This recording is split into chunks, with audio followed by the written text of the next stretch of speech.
riqueza é um país desenvolvido. Eh, e aí ele traz toda uma ideia também de que quando a gente fala em economia, nós temos que trazer um resgate ético para a economia. Como assim trazer um resgate ético? A economia, gente, originalmente, ela é uma ciência que busca a distribuir recursos escassos para as pessoas, para atender as necessidades das pessoas. E a gente não pode afastar a economia da preocupação de como, de fato, as pessoas conseguem viver. Então, vamos pegar o exemplo do Brasil. Não adianta ter um país que está aí entre as 10 maiores economias do mundo em volume de produção de riquezas, enquanto eu tenho pessoas vivendo na miséria. Eu tenho que me preocupar em como as pessoas dentro do nosso país conseguem viver. E isso é uma preocupação ética, entender como, de fato, é a qualidade de vida das pessoas dentro do nosso país.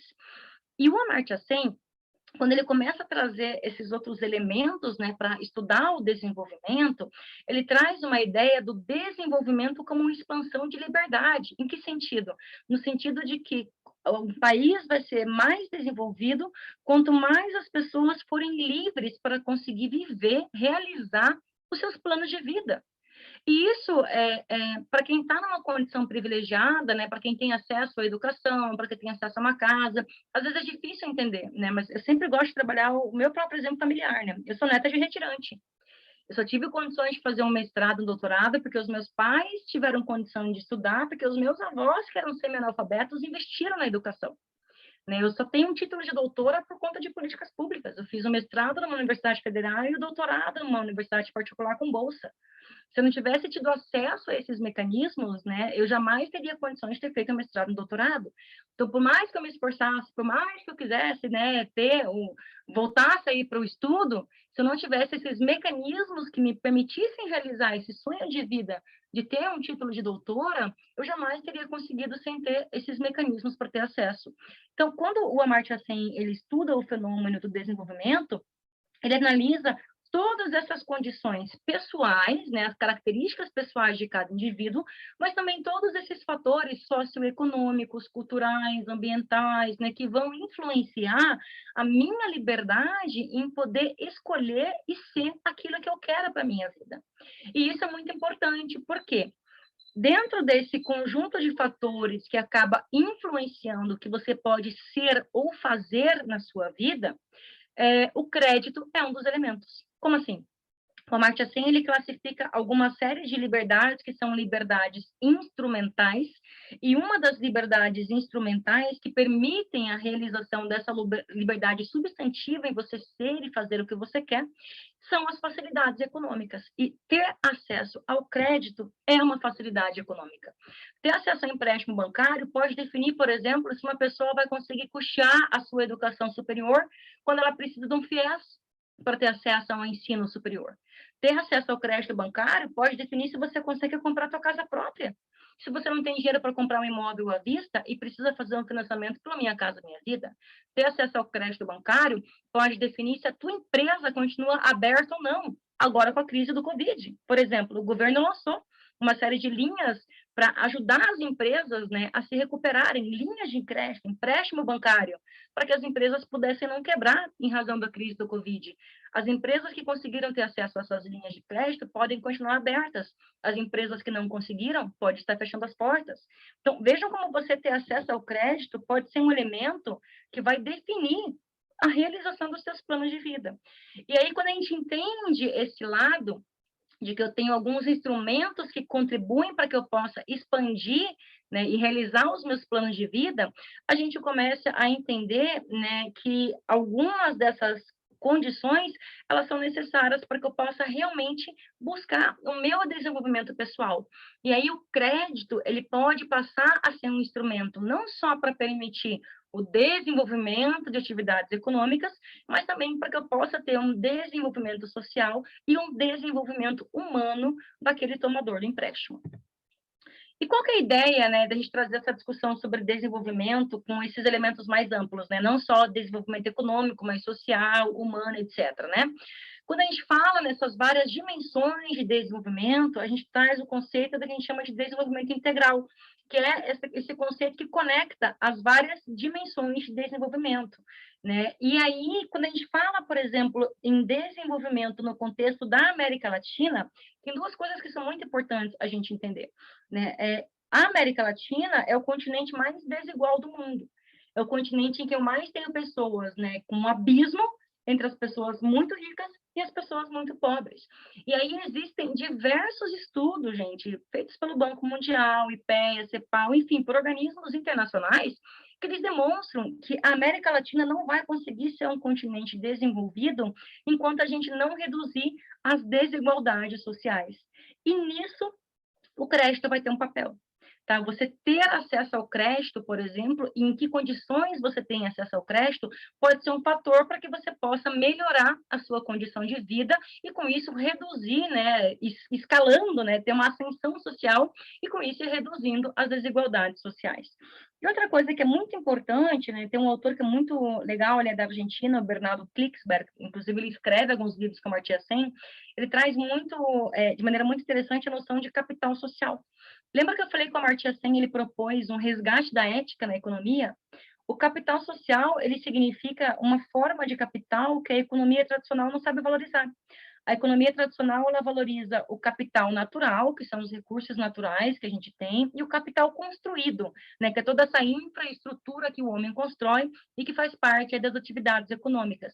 A noção de desenvolvimento integral, ela acaba também trazendo em consideração o capital humano e o capital social. E o que é o capital social? Ele é formado por 4 componentes, né? Que são os níveis de confiança nas relações entre as pessoas, a capacidade de associatividade, né? Da gente se organizar e buscar aquilo que é melhor para nós como um todo, né? A consciência cívica, aquela noção de que eu tenho que respeitar os outros, que eu tenho que fazer o que é certo, e os valores éticos que podem pautar as minhas condutas. Uma observação que é feita tanto pelo Amartya Sen como pelo Bernardo Klicksberg é que todos os países que conseguem conciliar desenvolvimento econômico com um alto índice de desenvolvimento humano, aí você pode pensar no Japão, Noruega, Suécia, né, esses países que são famosos por isso, todos esses países têm em comum um forte comprometimento das pessoas com valores éticos. Então, aquela ideia da economia, de que as pessoas sempre agem de maneira egoística, para buscar apenas o seu próprio interesse, isso já está ultrapassado.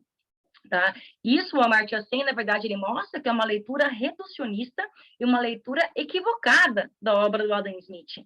Na verdade, os seres humanos são muito mais complexos e têm valores éticos também na origem da economia. E por isso, esses países que são desenvolvidos e que conseguem ter um amplo índice de qualidade de vida são países, né, coincidentemente, em que as pessoas também têm um comprometimento ético muito forte. E isso é um ponto importante.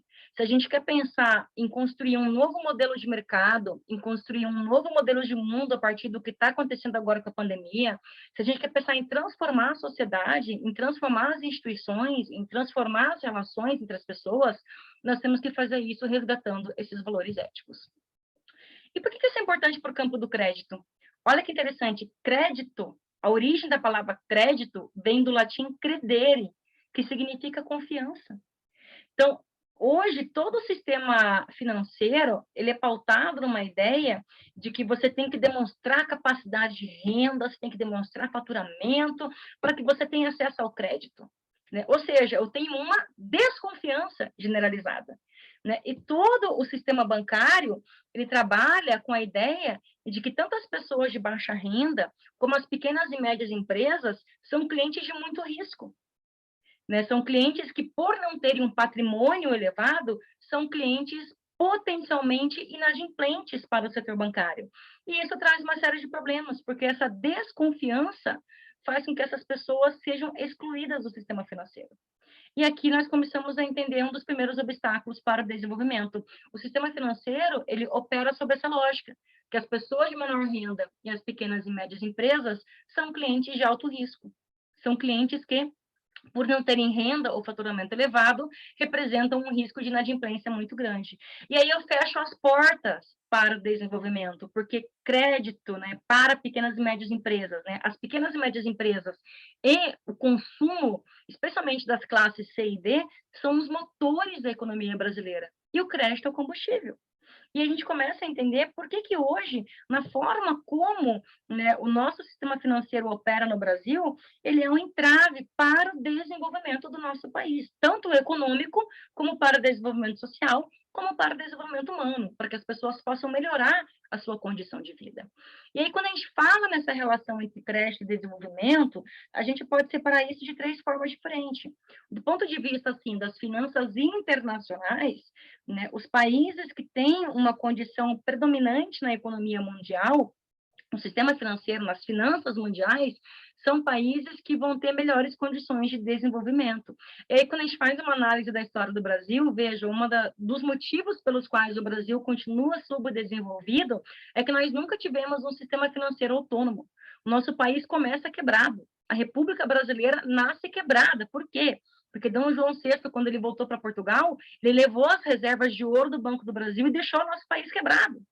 A gente começa a nossa república dependendo do capital estrangeiro, primeiro o inglês e depois o norte-americano. E por depender do capital norte-americano, é que na década de 80 o Brasil quebrou, porque a gente fazia empréstimo com os Estados Unidos, de repente os Estados Unidos subiram os juros e isso quebrou a economia de toda a América Latina. Então vejam como não ter um sistema financeiro próprio fez com que o nosso país caísse no subdesenvolvimento na década de 80 e permanecesse nisso até hoje. Né? Até hoje a gente não conseguiu se recuperar. Do ponto de vista interno, da economia interna, eu preciso entender que produção e consumo são os motores da nossa economia, né? Então, eu preciso ter acesso ao crédito. E aqui é importante eu entender a diferença entre duas modalidades principais de crédito. Nós temos o crédito direcionado, que é criado por lei. Então, se você é um mutuário rural, eu tenho lei estabelecendo condições especiais para o crédito rural. Se você precisa de um empréstimo para financiar a sua educação, eu tenho uma série de regulamentações específicas para o FIES. Se você precisa de um empréstimo para comprar sua casa própria, eu tenho lá o Minha Casa Minha Vida, o Sistema Financeiro de Habitação. Então, o crédito direcionado é esse crédito criado por lei para atender setores específicos, entendidos como estratégicos, e é onde eu tenho redução dos encargos, é onde eu tenho taxas de juros controladas. Agora, metade do que se consome de crédito no Brasil não são operações de crédito direcionado. São as operações com que se chama de taxas livres, que é onde incidem as altíssimas taxas de juros bancários que nós temos no Brasil. Então, pensem que metade do que se consome em termos de crédito não tem menor controle com relação às taxas de juros. E aí nós pagamos um preço muito alto, né? E quando é que a gente tem o desenvolvimento humano através do crédito? Quando você consegue utilizar o contrato de crédito, o empréstimo bancário, para fazer com que a pessoa se desenvolva, né, ela saia da pobreza e ela possa ter aí um desenvolvimento, por exemplo, com educação, com moradia, atendendo necessidades essenciais, mas também permitindo reduzir desigualdades e enfrentar a pobreza. É onde o crédito ele vai cumprir a sua função social maior, é onde ele vai ser um instrumento para gerar um desenvolvimento não só econômico, mas também social e humano. Então, o crédito ele pode ter todo esse potencial. E quando a gente fala nesse potencial transformador do crédito, o melhor exemplo são as experiências de microcrédito. Por quê? O microcrédito ele surge em contextos de exclusão social, em contextos de pessoas que não têm acesso ao crédito, e ele surge para fazer o enfrentamento da pobreza através da inclusão financeira, né? Então, o microcrédito, ele concede, ele ajuda a utilizar o empréstimo para criar oportunidades socioeconômicas para que as pessoas mais pobres possam ter condições, né, possam ter uma oportunidade de melhorar de vida. Agora, para que você consiga utilizar o microcrédito como um instrumento, né, para melhorar de vida, o que é o microcrédito? É um empréstimo de valor pequeno, tá? Para que a gente possa fazer com que esses empréstimos de valores pequenos ajudem as pessoas a se desenvolverem, eu tenho que ter um equilíbrio. Essa instituição de microfinanças, né, ela tem que ser sustentável, ou seja, ela não pode quebrar, ela tem que ser lucrativa, ela tem que emprestar, recolher o dinheiro de volta e gerar lucro para que ela possa continuar cumprindo a sua missão de levar o dinheiro onde ele não chega, de levar um empréstimo para quem é excluído do sistema financeiro, mas, ao mesmo tempo, eu não posso aplicar sobre esses empréstimos um valor muito alto, Porque se eu pegar um empréstimo com uma taxa de juros muito elevada, com um custo muito alto, para uma pessoa que já está numa linha de pobreza, uma pessoa que já é vulnerável economicamente, eu posso agravar ainda mais a situação dessa pessoa, ao invés de ajudar essa pessoa a se desenvolver. E aí, outro ponto que é super importante é que, além de eu ter uma adequação de custo, eu preciso de uma adequação de método. Como assim? As experiências todas de microcrédito que são bem-sucedidas, que ajudam as pessoas a se desenvolverem, elas combinam a concessão de crédito com outros serviços não financeiros, como educação financeira, educação profissionalizante. Eu vou ensinar a pessoa a gerir um negócio, então eu vou te emprestar para você começar o teu negócio. Eu vou te ajudar, então, a montar o planejamento de negócio, a identificar uma necessidade lá onde você mora, eu vou te dar treinamento para isso, eu vou ser um parceiro para que você consiga transformar esse crédito, que é apenas um recurso, em expansão de liberdade, para que isso possa ser um instrumento para ajudar a melhorar a tua qualidade de vida e não simplesmente te conceder o dinheiro. Então, essa combinação da concessão de crédito com vários outros serviços que não são financeiros é o elemento de sucesso das experiências bem-sucedidas de microcrédito. E quais são os problemas que a gente tem do crédito no Brasil? Basicamente quatro. Né? O primeiro eu já falei para vocês, né? Nós temos aí a exclusão financeira, tá? Nós temos milhões de pessoas que não têm nem acesso ao sistema financeiro, e as pessoas que têm acesso de maneira injusta, porque as pessoas de menor renda e as menores empresas são quem pagam mais caro para ter acesso ao crédito bancário, ou seja, quem tem menos dinheiro é quem paga mais caro. Isso é um mecanismo que reforça a desigualdade. O nosso sistema financeiro ele é extremamente concentrado. Nós temos aí 5 bancos que dominam mais de 90% do mercado. Por isso que os juros no Brasil são altos. A gente ouve conversas do tipo, os juros no Brasil são altos porque o brasileiro é um mau pagador. Isso é mentira. Não tem uma pesquisa sequer que comprove isso. O que nós temos são trilhões de pesquisas provando que o custo do Brasil do crédito é alto porque o sistema financeiro é muito concentrado. O Banco Central, o Conselho Monetário Nacional, que tem o papel de regular esse setor, inclusive tem competência para limitar os juros, não fazem isso. Então, o outro problema é a deficiência das medidas regulatórias. E o último problema é o enfraquecimento da proteção dos consumidores, muito em razão de novas normas que foram surgindo depois do CDC. O CDC ele já tem aí 30 anos de vigência, mas também por uma série de construções jurisprudenciais do STJ que acabaram enfraquecendo os mecanismos que existem de revisão dos contratos bancários. Entendendo esse critério, essas dificuldades todas, qual que é o caminho, né? Então, poxa, nosso cenário é péssimo. Não tem o que fazer? Tem sim. O caminho é entender que existem modelos bancários alternativos. E o que são esses modelos bancários alternativos? São modelos pautados na reciprocidade, modelos que entendem que eu vou conceder o crédito para ajudar as pessoas, modelos que entendem que os bancos surgem para ser um intermediador financeiro para ajudar as empresas e as pessoas, e não para extrair recursos, não para tirar o dinheiro das pessoas, fazendo com que elas se endividem. São modelos que são pautados nas finanças solidárias e de proximidade. O que é isso? São modelos em que eu vou ter uma cooperação com o meu cliente, vou ter um contato mais próximo com o meu cliente, né? E muito focado na concessão local. São modelos que postam num relacionamento de longo prazo com o cliente, é o que a gente chama de relationship banking, né?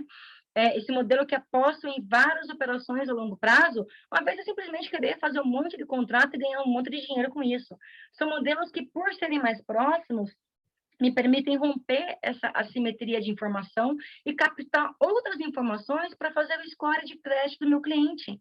Eu consigo entender como que a empresa está indo, né, qual é o seu portfólio de clientes, como que ela está evoluindo, se aquele mutuário daquela cooperativa de crédito, ele tem um nome bom na vizinhança, na sua comunidade. São informações que são levadas em consideração por esses modelos bancários alternativos e o que o sistema financeiro tradicional não conhece.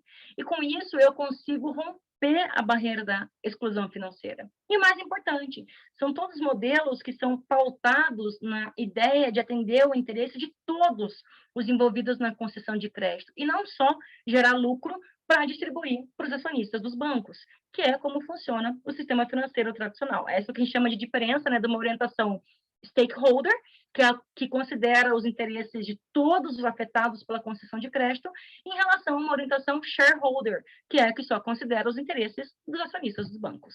E tem isso no Brasil? Tem. Três modelos, né, que são bem interessantes. Primeiro, bancos comunitários.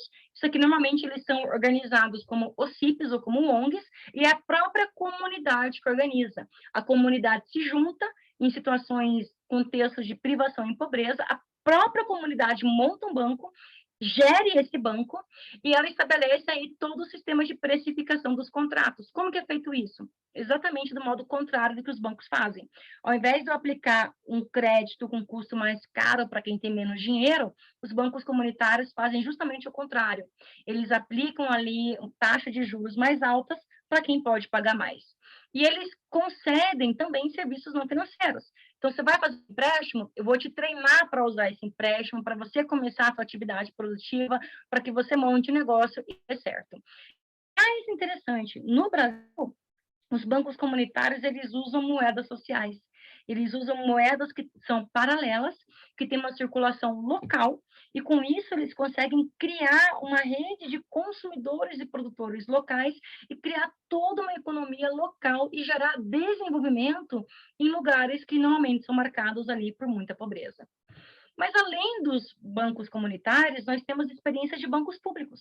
E aí são programas públicos, né, de bancos, tanto em nível regional, como estadual, como municipal. Aqui eu trago três exemplos, né? O Crédito Amigo, do Banco do Nordeste do Brasil, é o maior programa de microcrédito produtivo da América Latina, né? E ele trabalha em toda a região Nordeste. Fomento Paraná, aqui do Paraná, tem linhas de crédito, né, para pequenos, micro e pequenos empreendimentos. Inclusive, gente, dependendo da linha de crédito, é isento de juros, tá? E o Banco Mambuca, que é um banco criado pelo Poder Público Municipal de Macaé. Ele é um banco público montado como um banco comunitário, que ele tem várias linhas de crédito aí para as pessoas empreenderem e para investir na sua casa. Eles têm 9 linhas de crédito, das quais 6 são isentas de juros. Então, se eu falar para vocês que existem bancos no Brasil concedendo empréstimos de maneira gratuita, vocês vão acreditar? Existem, sem cobrança de juros. E aqui estão dois exemplos, Santa Fomento Paraná, como o Banco Mambuca. Qual que é o diferencial do Banco Mambuca? Eles criaram uma plataforma tecnológica, que é uma plataforma chamada E-Dinheiro, e que eles rodam todo esse sistema de concessão de empréstimos através dessa plataforma. Que aí é a ideia de o que a tecnologia pode trazer de transformação também dentro do sistema bancário. Qual que é o ponto comum de todos esses modelos? Todos eles usam a concessão de crédito combinada com serviços não financeiros, que são esses serviços, né? Treinamento profissionalizante, treinamento para gestão de negócios, orientação para os mutuários, para que esse mutuário possa converter o empréstimo em algo que dê certo. E aí tem o papel do agente de crédito, é a pessoa que vai lá, que vai ajudar, vai trabalhar em todo esse processo de concessão de crédito e acompanhar, monitorar, ver se está dando certo, né, aquilo em que eu estou investindo o meu dinheiro para gerar renda para essa pessoa melhorar de vida. Qual que é o ponto comum, né, desses modelos com as cooperativas de crédito? As cooperativas de crédito, elas são muito poucas ainda no Brasil, o volume de expansão delas é muito pequeno no mercado. Toda cooperativa de crédito no Brasil tem juros mais baixos, né? E elas têm público-alvo prevalente, ainda é pessoa física, a maioria de baixa renda, e o Banco Central ele vem adotando uma série de medidas para tentar expandir as cooperativas aí no mercado, já que ainda é uma fatia muito pequena. Vejam, eu dei 3 exemplos para vocês, gente, que são 3 exemplos completamente diferentes de práticas e modelos bancários alternativos que já existem e que funcionam e que conseguem usar o crédito como um instrumento para gerar desenvolvimento. Agora, qual que é o ponto comum desses 3 modelos, né? Todos eles são pautados na ideia da mutualidade e solidariedade. Então, eu quero usar o crédito para ajudar as pessoas, não para endividar, eu me preocupo com o outro. Todos eles são pautados na confiança. Eu vou trabalhar a concessão de crédito em algumas situações, até para quem está nome sujo mesmo, para ajudar essa pessoa a enfrentar e sair dessa situação. Né? Cooperação. É um modelo muito pautado na cooperação entre os contratantes, na formação de várias parcerias para que isso dê certo. E localismo. É um modelo todos esses modelos são pautados nas finanças locais, é na comunidade. A cooperativa é no município, né? Via de regra, municípios pequenos, né? Então, esse contato mais próximo, né, nas necessidades da comunidade é totalmente diferente dos modelos que a gente tem hoje de gigantes financeiros que nem sabem quem você é, que nem nunca olharam no teu olho antes de você fazer um empréstimo bancário. E esses modelos, eles me permitem fazer um resgate ético nas finanças e permitem romper mitos, né? Que tipo de mito? Ah, o brasileiro é um mau pagador. Ah, os juros no Brasil são caros mesmos. Não, gente, isso aí é tudo desculpinha. Se a gente investiga a fundo, a gente vê que nada disso se justifica. Para isso a importância de pesquisa científica.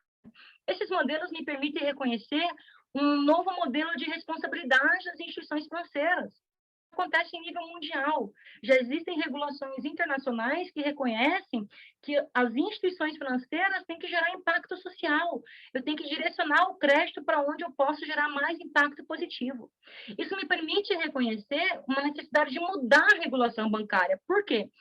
Tudo que nós tivemos de regulação hoje, até hoje no Brasil, é voltado para que os bancos tenham rigidez, que o sistema financeiro não quebre, né? É muito focado nas instituições financeiras. Nós temos que mudar. Nós temos que mudar a regulação para que a gente possa expandir esses modelos bancários alternativos, expandir a liberdade dos consumidores em terem acesso a esses modelos. Eu tenho que sair da regulação focada nos bancos para que eu possa focar nas pessoas, para que as pessoas possam ter acesso a esses modelos alternativos, que são os modelos que mais permitem gerar desenvolvimento. E para isso eu tenho que entender que o desenvolvimento na Constituição Federal não é só econômico. Ele é um desenvolvimento econômico, social e humano. E é um desenvolvimento que joga um papel para o sistema financeiro nacional, de atender os interesses de todos. Está lá no artigo 192. Então, eu não posso ter um sistema que permite só os bancos enriquecerem. Esse sistema é incompatível, gente, com a noção de desenvolvimento proposta na Constituição. E entendendo tudo isso, o que tem que mudar? Aqui eu já estou indo para o final. Basicamente duas coisas, tá? A gente tem aí todo um modelo de regulação que tentou estabelecer uma regulação para o microcrédito. E eram basicamente duas coisas que foram feitas, né? Uma lei obrigando os bancos a destinar um percentual do que eles captam de recursos para as operações de microcrédito, que nunca foi cumprido, e um programa nacional de microcrédito produtivo orientado, né, que teve aí uma série de leis, ele durou 15 anos, né, e ele teve 3 fases. Quais foram os principais problemas? Esse programa, que era para ser um instrumento de gerar crédito para as pessoas mais pobres, nunca chegou nos mais pobres. Quando chegou, ou chegou com custos inadequados, ou chegou com métodos inadequados, ou seja, eu não combinei a concessão de crédito com aqueles outros serviços não financeiros, ou chegou nos canais inadequados. Não adianta você achar que o Banco do Brasil ou a Caixa Econômica Federal vão saber fazer isso. São bancos de varejo. Eu tenho que fazer com que esses canais cheguem, que esse crédito chegue através dos bancos comunitários, através das cooperativas de crédito, através dos bancos públicos, que já tem programas específicos para isso, ou seja, tem toda uma metodologia para que isso dê certo. O que tem que fazer, então, para mudar? Duas coisas, né? Já existe uma das primeiras alterações que surgiram agora, essa semana, tá? Não faz uma semana. Foi aprovado o projeto de lei do superendividamento, está aqui a lei, que é a lei que vai atualizar o CDC e permitir um resgate aí das pessoas que estão endividadas com os bancos, né? E que traz novos mecanismos de crédito responsável, inclusive os bancos vão ter que mudar as práticas a partir de agora. E o que eu preciso fazer é trazer alguns ajustes pontuais para permitir que os bancos comunitários, né, que são os modelos que mais chegam nos mais pobres, possam expandir. Não precisa fazer muita coisa, não precisa criar uma lei só para isso, bastaria fazer 2 ajustes. Permitir que os bancos comunitários possam captar poupança, como as cooperativas de crédito fazem, e hoje não tem autorização legal para isso, e permitir que o Programa Nacional de Microcrédito Produtivo Orientado ele seja direcionado prioritariamente para os bancos comunitários, fazer com que os recursos que já existem cheguem no tipo de banco que é o que mais consegue chegar nos mais pobres e é o que mais consegue fazer com que o crédito seja um instrumento de desenvolvimento. Tá? Então, entender isso tudo nos ajuda a entender que se a gente quer construir um novo mercado financeiro, se a gente quer ultrapassar esses problemas que nós temos no Brasil, que são entraves para que o nosso país possa se desenvolver, se a gente quer construir algo novo, a gente não pode continuar fazendo o que sempre foi feito. Né? Então, aqui eu trago até uma frase do Albert Einstein, que ele sempre fala isso, né? Ele falava isso, se você quer resultados diferentes, você não pode continuar fazendo as mesmas coisas. Se a gente quer um resultado diferente e finalmente romper as dificuldades que nós temos no mercado de crédito, nós temos que entender que nós temos que fazer um giro na regulação. temos que parar de olhar só para os bancos e olhar para as pessoas. Nós temos que entender que é possível, sim, construir um sistema financeiro diferente, que já existem experiências que têm que ser expandidas. Então, basicamente é isso, né? Acho que o objetivo principal da fala, né, entendendo esse cenário de transformação, é entender que a transformação já existe. Ela só precisa ser impulsionada, né? O caminho já está aí. É isso. Não agradeço a atenção de vocês. E fala aí, Andressa, parabéns, show de bola, gostei muito. Eu gosto que você tem um pensamento muito crítico, das pessoas mais críticas que eu conheço que trabalha com esses temas mais próximos do direito privado, né? Então, eu achei muito interessante. Inclusive, quero cumprimentar aqui, temos um professor aqui da casa que está assistindo, o professor Tiago. Ele depois disse que vai fazer algumas perguntas também, que ele achou muito interessante, parabenizou pelo evento e tal, disse que gostou muito disso também. Então, sem mais delongas, depois a gente abre para fazer as perguntas, as discussões, né? Passar a palavra para a professora Maylin, para que ela trate aí do tema as novas tecnologias financeiras. Obrigado. Passa a palavra. Boa noite a todos, né? Obrigada, professor Bruno Cunha Souza, pelo convite. É uma honra estar aqui hoje, né? Principalmente ao lado dessa brilhante professora doutora, né? Andressa Jarlete, né? Sempre um desafio falar depois dela. Né? Mas eu vou tentar aqui, de alguma forma, trazer de que forma essas tecnologias, né, o que a gente tem hoje de tecnologia pode contribuir, né, minimamente aí até para o crédito. Vou trazer uma provocação aí em relação ao crédito também. Deixa eu compartilhar minha tela com vocês, e aí a gente já dá sequência aqui. Só um minutinho.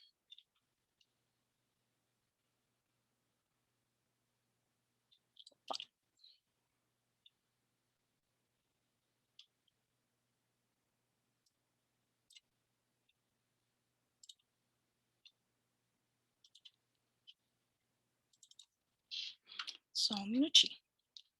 Estão vendo a minha tela? Sim. Uhum. Coloquei para vocês. Deixa eu baixar aqui. Então, o meu desafio hoje é falar dessa transformação, né? E de que forma... Opa.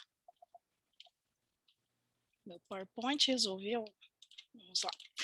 E de que forma, né, essas tecnologias podem ajudar, então, a melhorar, já que a gente está falando de crédito, né, a Andressa trouxe tantos pontos interessantes, aí a gente podia ficar a noite inteira ouvindo, né, então a ideia foi trazer, provocar mesmo, de que ideia, de que forma essas tecnologias hoje que estão surgindo, né, com a regulamentação atual que a gente também tem, vão contribuir com essa concorrência bancária, que é um problema sério no Brasil, né, a concorrência bancária, ela piorou depois dos anos 2000, a gente tinha mais, né, acreditem, a gente tinha mais instituição financeira antes de 2000 do que depois de 2000.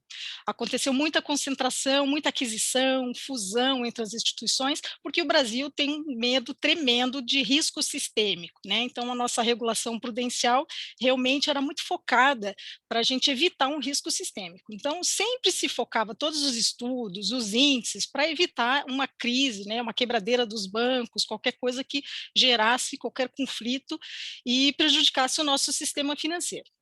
E de que forma também essas tecnologias poderiam ajudar a tirar, né, a diminuir essa concentração bancária. Realmente a gente só tem 5 ou até 6 bancos hoje que concentram mais de 90% aí de toda a capacidade econômica do país.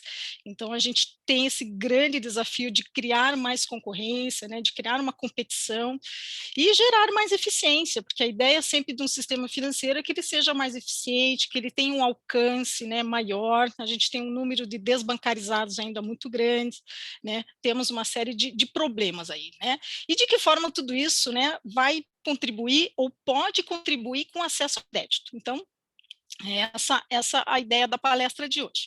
Então, a gente percebe, né, nos últimos aí do Banco Central, até uma tentativa de trazer uma regulação mais amena, ou até uma regulação que não seja tão rígida, né? E uma dessas tentativas a gente está vendo agora acontecer no Brasil pela primeira vez, o que a gente chama de autorregulação. Né? Essa autorregulação assistida, ou seja, e também o sandbox regulatório. Hoje eu não vou falar de sandbox regulatório, mas é só para vocês saberem que existe já, está em andamento um sandbox regulatório feito pelo Banco do Brasil e outro pela CVM, e existem já algumas empresas que se candidataram a passar por esse procedimento de sandbox regulatório, que é uma regulação, a gente poderia até chamar de uma soft law, né?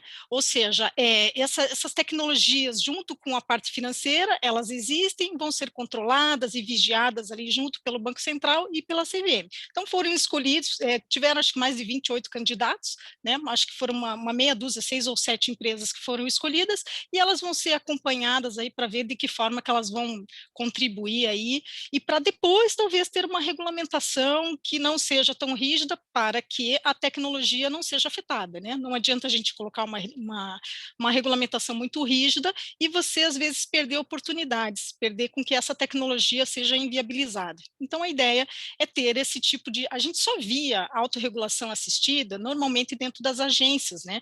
Das agências reguladoras.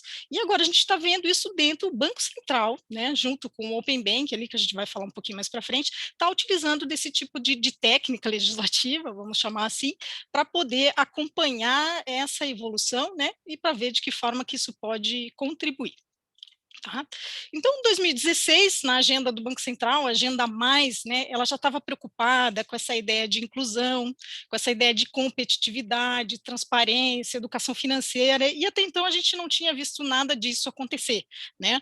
Aí foi feita uma nova agenda em 2019, a agenda BC hashtag, que firmou novamente esses 4 pilares, né, como fundamentais dentro de toda a regulamentação bancária do Banco do Brasil, né, para a gente poder acompanhar isso. De que forma que vai ter essa inclusão, né? E a professora Andressa trouxe isso, que a nossa dificuldade, que essa inclusão ainda é muito pequena, né? A gente tem desafios gigantescos, e de que forma que a gente vai aumentar essa competitividade no mercado, né? Vai tirar essa concentração bancária, transparência, né? A própria lei do endividamento, do superendividamento, agora obriga a ter mais transparência nos contratos, né? A trazer as taxas e todas as informações ali para o consumidor.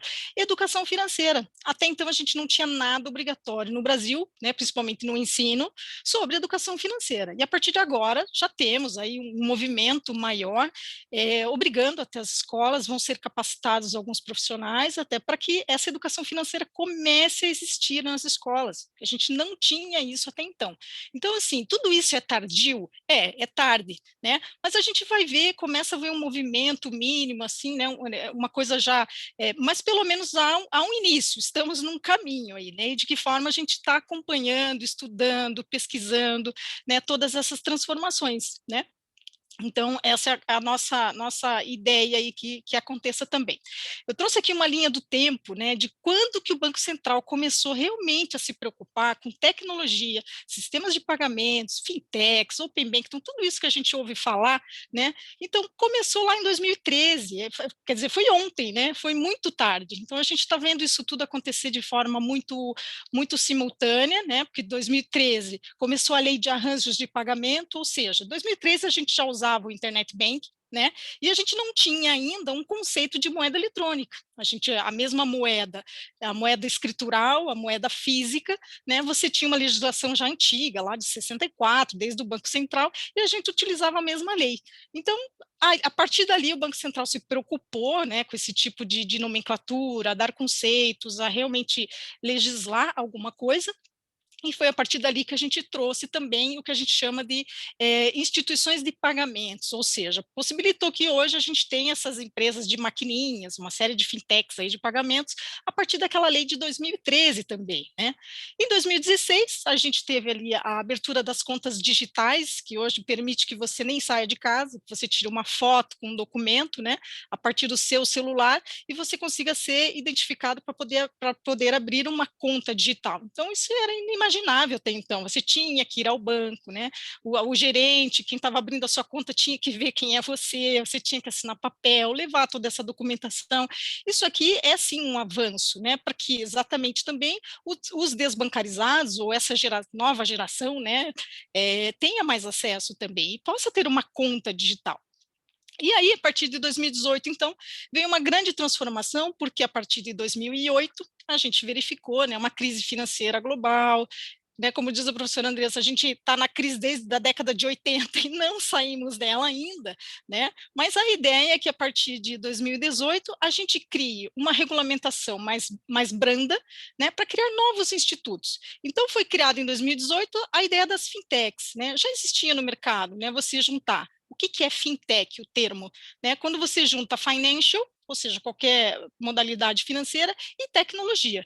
E hoje, né, com essas regulamentações, tudo isso é feito através de plataformas. A pessoa não sai mais de casa, é tudo feito pelo celular, feito pelo computador. Então, isso facilita. Então, é um dos pontos onde a tecnologia chega, né, mais rápido, né, de forma mais assertiva e mais inclusiva, quando a gente tem acesso à tecnologia também, né? Porque isso é um ponto que a gente vai falar um pouquinho mais para frente. E aí, em 2018, veio essas resoluções, a 4656 e a 4657, que permitiram a abertura dessas fintechs, né? A regulamentação, porque algumas já estavam no mercado, e algumas dessas fintechs já estavam trabalhando no mercado como se fosse um correspondente bancário. E a partir disso eles conseguiram uma regulamentação, uma licença, né, para se tornar uma SCD, que daí são essas empresas de sociedade de crédito.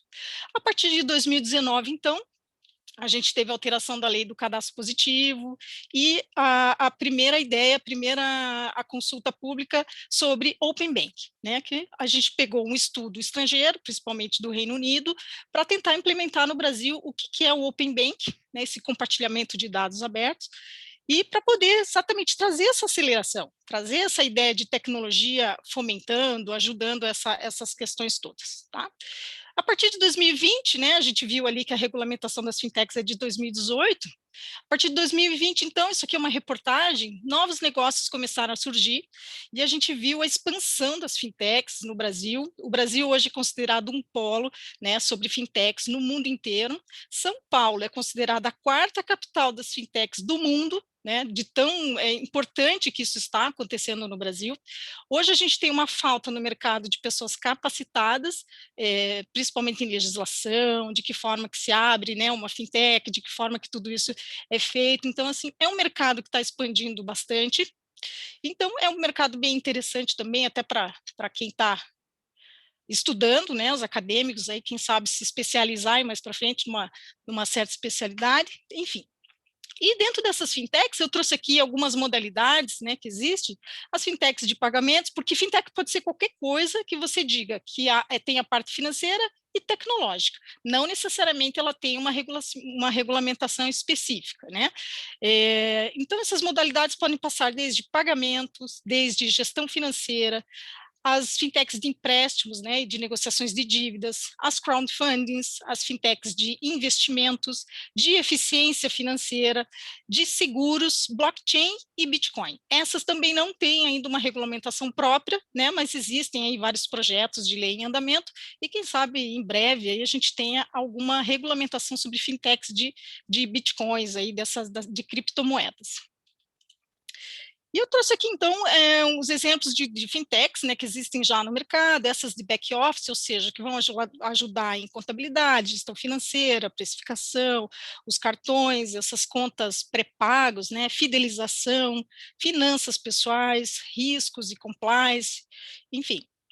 Já tem uma série, esse mercado está crescendo, então vão surgindo vários novos players aí a todo momento, né? A SCD mais conhecida que a gente tem no Brasil hoje é essa Creditas, né? Essa Creditas, ela surgiu antes de 2018, na verdade, ela era um correspondente bancário, e depois, quando veio a resolução a 4656, ela se tornou uma SCD, acho que foi uma das primeiras a pedir lá para o Banco Central a licença para se tornar uma empresa de empréstimos ali para fazer, virar uma SCD. Tá? Eu coloquei ali outros exemplos, né, que existem já no mercado, como a Geru, né, Geru, que na verdade a Geru tem uma parceria com o Bradesco. A gente vê também que muitas dessas fintechs aí, elas são incorporadas com grandes bancos, ou elas até são geradas por grandes bancos, né? Então essas são as grandes finalidades aí, de algumas delas também. Tá? Eu trouxe aqui as fintechs de pagamentos, que são aquelas maquininhas, a moderninha, a minizinha, a pagzinha, são todas essas daí, são fintechs que auxiliam no meios de pagamentos, então elas entram naquela legislação lá de 2013, né, elas estão com essa base de lei. O Ibanks, né, foi uma dessas aí. Hoje o Ibanks está com mais de 600 vagas abertas, porque ele recebeu um aporte milionário recentemente. Então, e o Ibanks é paranaense, o que puxa o Paraná para uma grande visibilidade em relação a esses assuntos, né? E o Ibanks hoje está contratando engenheiro de dados, pessoal para regulamentação, pessoal que cuida de AML, né, o Anti-Money Laundering, né, sobre lavagem de dinheiro. Então, realmente são empresas que têm potencial, porque verificaram o espaço no mercado, né, principalmente as deficiências em pagamentos que a gente tinha dos bancos tradicionais, como você ficar pagando taxas excessivas aí de boleto, de TED, de DOC, e aí vieram essas empresas para né, cobrir esse mercado que tinha uma certa deficiência. Como eu falei também, fintechs de gestão financeira, por exemplo, a Guia Bolso é uma gestão financeira e ela consegue fazer o seguinte, fazer com que você administre melhor os seus gastos, ela faz gráficos, né? Quanto você gasta com educação, quanto você gasta com, sei lá, com combustível, de que forma você vai gerir os seus gastos. Isso aqui também ajuda numa educação financeira, né? Você ter o Guia Bolso. O Guia Bolso também é considerado um tipo de fintech. Né? E aqui o IC, ela é uma fintech que ela vai verificar os seus dados, né? Por exemplo, um Nubank, quando você tira a tua foto com o teu documento, esse tipo de empresa, esse tipo de fintech vai fazer o trabalho de conferir os teus dados. Teu CPF é você, se a foto é você, tudo isso, claro, com tecnologia, olhando ali a reconhecimento facial e uma série de situações. Isso aqui também é um segmento que está crescendo bastante no mercado, porque agora, né, tudo tecnológico e tudo feito pelo celular.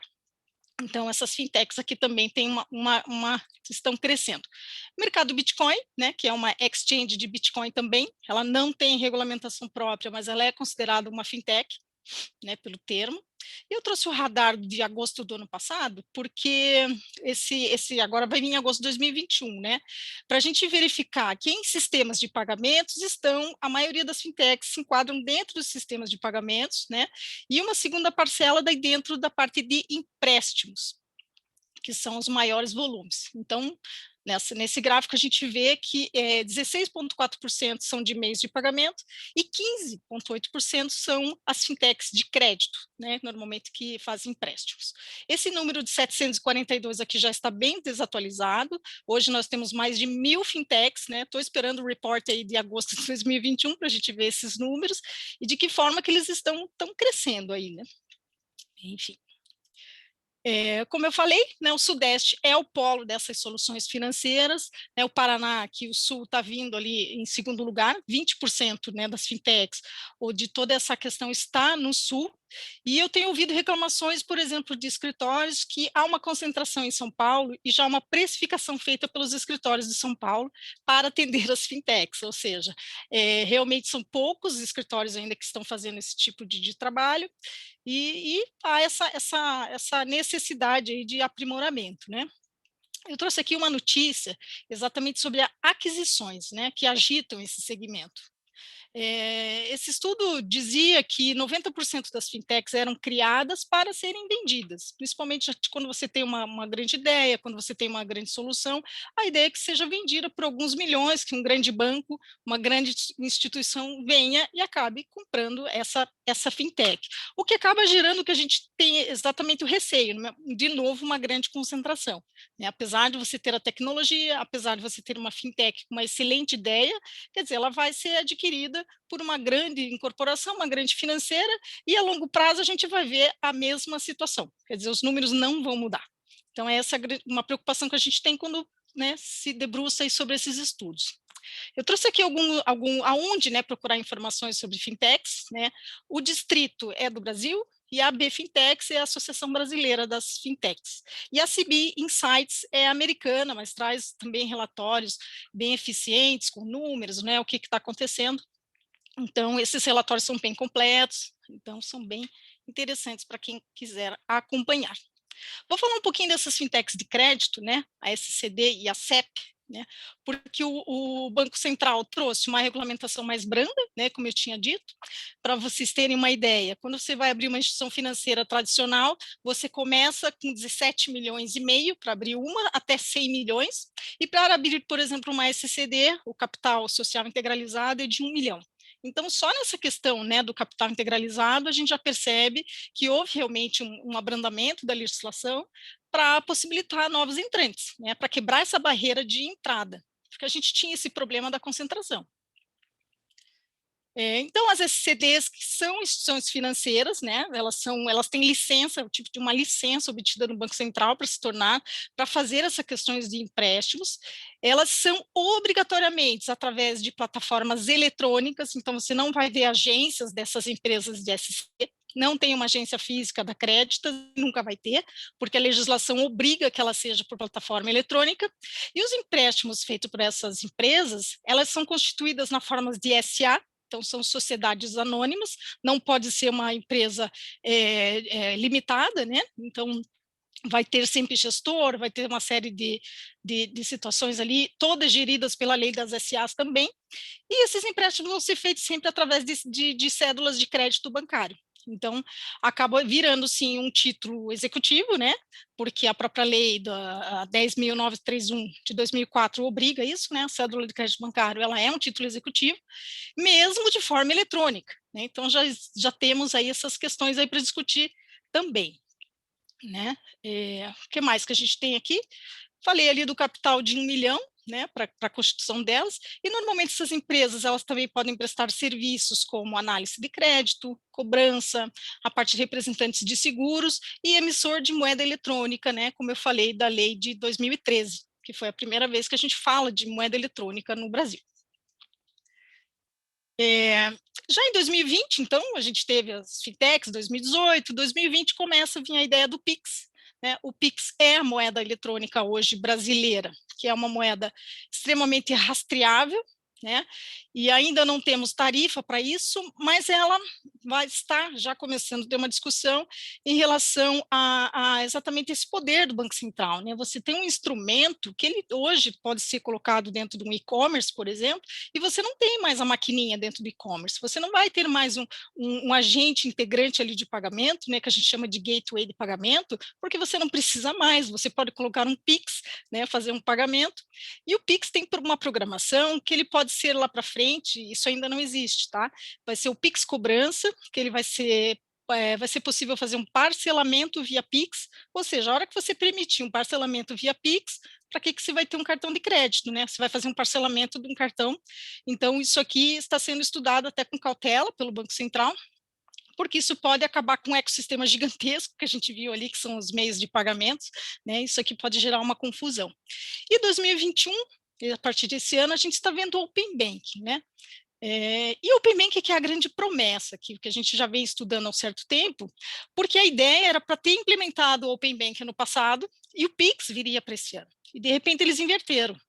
O Banco Central inverteu porque o mundo começou a falar de moeda digital de Banco Central, ou seja, moedas emitidas pelo próprio Banco Central, e isso traria uma transformação muito grande. Então, o Brasil se antecipou, na verdade, nisso, e trouxe o Pix como a sua moeda emitida por Banco Central, porque o Pix é todo regulado pelo Banco Central e tira os intermediários da cadeia ali, né? Então, você tira uma série de pessoas ou de entidades que estavam ali colocando taxa sobre taxa, enfim, todas essas questões. Então, o Open Banking, que é uma ideia de você compartilhar dados financeiros, produtos e serviços. E aqui a gente vai ter um grande problema no Brasil, né? Educação financeira. Como que o brasileiro, né, que não tem educação financeira, vai começar a compartilhar seus dados financeiros? Porque hoje, quem detém a maior parte de dados são os bancos, só que cada um na sua instituição. Por exemplo, se eu tenho conta no meu banco há 10 anos, eu só consigo, só o meu banco tem esses meus dados, né? De que forma eu movimento a minha conta, quanto que entra na minha conta, até o meu consumo, né? Porque se você fazendo um analytics ali, você consegue saber em que eu gasto, aonde que eu gasto, né? Aonde que entra o meu dinheiro, aonde que sai. Então, todos esses estudos estão dentro dos bancos. A partir do Open Banking, esses bancos são obrigados, principalmente os bancos os 5 maiores bancos, né, que eu falei, são obrigados já nessa primeira fase de implementação a compartilhar entre eles essas informações. Então, a gente imagina que esse tipo de postura, esse tipo de dado entre eles, deve melhorar o sistema, né, financeiro, deve melhorar a ideia dos dados dentro dos bancos, e agora nós, consumidores, nós vamos ter esse poder, né, o empoderamento do cidadão, porque nós é que vamos decidir quais são os dados que a gente vai deixar aberto. Então, vai ter uma plataforma que a gente vai decidir lá se eu deixo o saldo da minha conta aberta, ou se eu posso deixar exposto quanto que eu gasto com o meu seguro de vida, por exemplo, ou quanto eu gasto com alimentação, por exemplo. Então, todos esses dados devem ser compartilhados, né? E essa é a nova expectativa que o Brasil tem de você trazer mais eficiência. Né, acho que a professora Andressa falou ali do microcrédito, que você consegue saber melhor quem é o empresário, quem é a pessoa física, e o Open Bank ele vai tentar trazer esse tipo de situação para uma nova, né? E aí a gente já imagina uma série de dificuldades nisso, né? Por quê? O Reino Unido, quando implementou o Open Bank lá, eles fizeram um estudo enorme através do CMA deles, que é igual ao CAD daqui, né, que é o Conselho Administrativo aqui de Defesa da Concorrência no Brasil, e aí eles implementaram o Open Banking a partir desse estudo. O Brasil não fez esses estudos. Aliás, todos os outros países que implementaram o Open Banking, eles usaram os mesmos estudos do Reino Unido e passaram a implementar nos seus países. Ou seja, só aí a gente já vê uma discrepância de realidade, de tudo, né? Cultura, dados, enfim. Né? Então, só a partir de você não ter um estudo. Aqui foi feita uma consulta pública, mas a gente sabe como funcionam as consultas públicas, né? Normalmente quem participa dessas consultas são sempre os mesmos, não é uma pesquisa, né, feita com uma forma mais aprimorada, e aí foi assim. E o Open Bank estamos agora nessa fase de implementação do Open Bank. Então, o Brasil copiou esse modelo europeu, né, dessa diretiva aqui de 2015, do estudo feito pelo CMA de lá, e aqui quem está implementando o Open Bank é o Bacen, não é o CAD. E a gente não tem participação aqui com o CAD, por exemplo, né? Então, vai ser esse sistema aberto, né? A gente vai usar uma plataforma chamada API, que é um tipo de tecnologia, porque essa tecnologia ela permite que os sistemas conversem, né, ou seja, sejam interoperáveis. Então, os bancos já estão se adaptando, já estão correndo com essa tecnologia para a gente poder compartilhar os nossos dados ali, enfim. Então, o cliente vai acessar e autorizar de que forma esses dados podem ser acessados, né, e para quem eles ficam abertos. Tá? Então, isso aqui ainda vai gerar muita polêmica, porque eu ainda imagino que o brasileiro não tem condições de entender o que é um Open Banking, apesar de a gente ver a propaganda aí do Santander, né, o Gil do Vigor, falando Open Banking, enfim, e ninguém sabe do que se trata, de quão sério é você ter o seu dado compartilhado, né, e de que forma que isso vai ser. Né? Quando você baixa um aplicativo, ninguém lê, né, os termos de uso ali, aí vai sair clicando, apertando, compartilhando o saldo da conta, vai ser uma festa aqui. A gente está fazendo tudo ao contrário, na verdade, né? Apesar de querer estimular essa competição, essa concorrência, enfim. E aí, foi esse comunicado aqui de 2019 que trouxe o Open Bank para a gente. A partir de maio de 2020, essa resolução conjunta, ela traz toda essa ideia de autorregulação assistida, que eu falei lá no comecinho, né? E ela vai ser implementada em 4 fases. Ou seja, até dezembro desse ano é para o Open Bank já estar nessa fase final. A primeira fase começou em fevereiro, onde os bancos, né, os 5 principais bancos do segmento S1 e S2, eu já vou mostrar quem são ali, eles foram obrigados a compartilhar entre eles, primeiro, quais eram os produtos que eles tinham, serviços e as taxas. Ou seja, os bancos já estão dividindo como se a gente já não tivesse esses relatórios dentro do Banco Central. Né? Cada banco já era obrigado a dizer todo ano quais eram as suas taxas, quer dizer, não muda nada.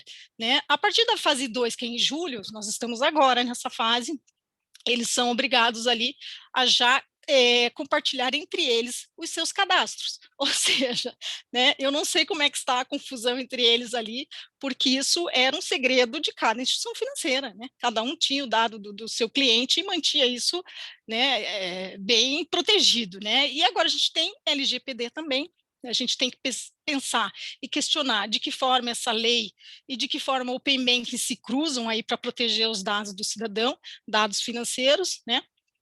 E então temos uma série de questões aí para se pensar nesse novo universo, né?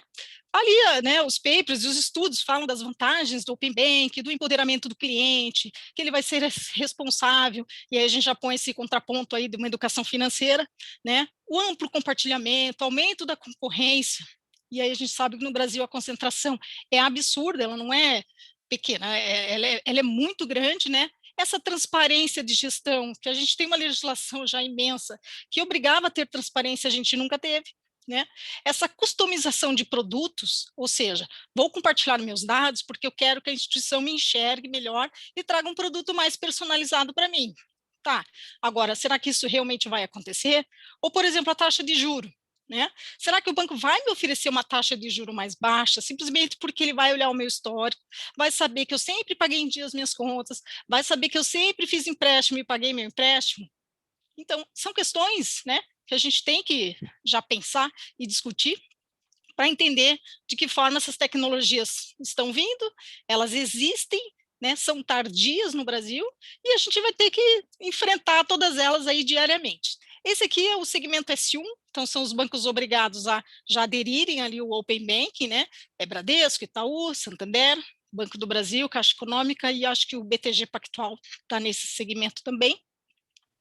O segmento S2, que é o Banrisul, o Banco do Nordeste, BNDES, Citibank, Credit Suisse, Safra e Votorantim. Então, todos esses bancos são obrigados a estar agora no Open Bank. Numa outra fase mais para frente, os outros bancos ainda é opcional a entrada deles, né? As fintechs também é opcional a entrada delas. Mas a ideia é que isso aqui para frente seja obrigatório para todo mundo. E essa ideia de autorregulação assistida, que é a primeira vez que o Brasil traz isso dentro da regulação financeira, o que é interessante, porque deixaram com que cada banco, cada instituição pudesse criar um padrão tecnológico entre eles, não foi obrigado, né, olha, usem esse padrão, como foi no Reino Unido. O Reino Unido trouxe um padrão único para todo mundo e foi sofrível, foi ruim, porque se entendeu que a experiência do usuário até, né, e de cada instituição para abordagem do seu próprio cliente, deixando isso mais livre, seria melhor. Então, e o Banco Central vai acompanhar essas discussões desses grupos, vai ser feita uma convenção, né, para tratar desses níveis todos de estratégia, de que forma que isso tudo vai ser implementado. Então, por isso que a gente está falando dessa autorregulação assistida aqui. Enfim, as desvantagens desse tipo de autorregulação, a gente entende que podem, como eles conhecem todos os players que estão ali, né, você pode beneficiar uns em detrimento de outros, né, você apresentar padrões de conduta e fiscalização até mais brando, mais fraco, porque existe essa proximidade muito entre eles, né, desincentivar a transparência nos processos e contribuir ainda mais com condutas anticoncorrenciais, ou seja, talvez ele não traga benefício, apesar dessa expectativa toda, ele não traga esse benefício que a gente está pensando que a gente possa ter com o uso dessas tecnologias. E aí, né, o questionamento final, aí, a provocação final é isso, né, estimular a concorrência, né, olha lá, a Europa tem 6.250 instituições financeiras, os Estados Unidos têm 12.000 instituições financeiras, o Brasil tem 154. Então, assim, a concentração bancária é absurda, e como que a gente vai criar, né, essa competição, toda essa inclusão, né, a taxa de juro mais baixa, porque eles vão conhecer o teu perfil, eu ainda enxergo isso um pouquinho a longo prazo, não consigo imaginar isso tão cedo. Então, né, fica aqui essas provocações, meu muito obrigado, e estamos abertos aí à discussão. Show de bola, Valine. Obrigado pela tua exposição também, sensacional saber mais sobre essas novas tecnologias aí, com a tua claríssima explicação. Né? Se faz jus ao pronome de tratamento dos professores italianos, né? Que lá eles chamam os professores de chiarissimo e chiarissima, né? Então, claríssima exposição. Obrigada. Imagine, a gente que agradece. O professor Tiago, ele está aí com a gente, ele mencionou que queria fazer uma pergunta. Se quiser.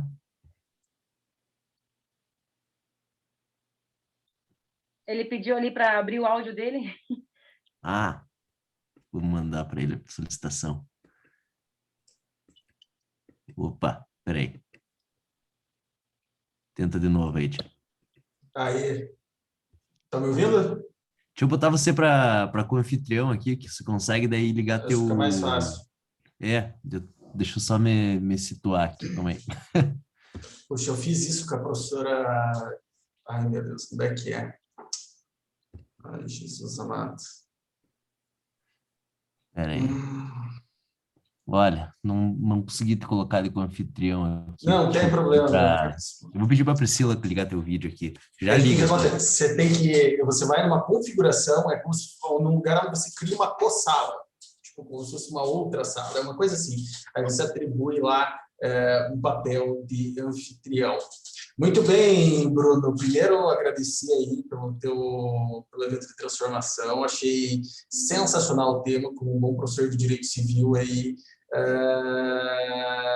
Penso nas relações privadas.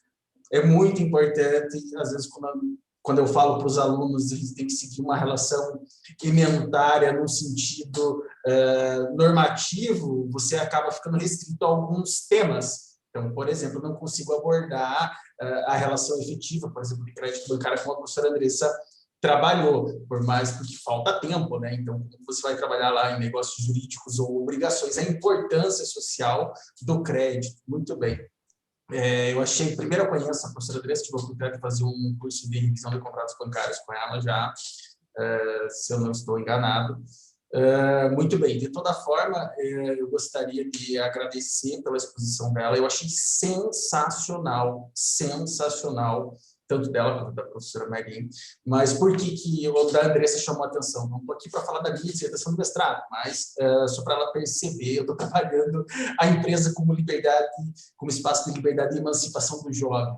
Então, como o programa onde eu trabalho é no Unicuritiba, e lá a linha de direito empresarial, eu precisava colocar a empresa no meio dessa relação. Muito bem. E a partir do estudo da pesquisa, eu fui trabalhar a questão da empresa e o jovem. E aí eu me debrucei sobre a relação de oportunidade. Então, por que a fala chamou mais atenção? Quando ela brincou a questão do mercado econômico e o potencial de liberdade da própria pessoa.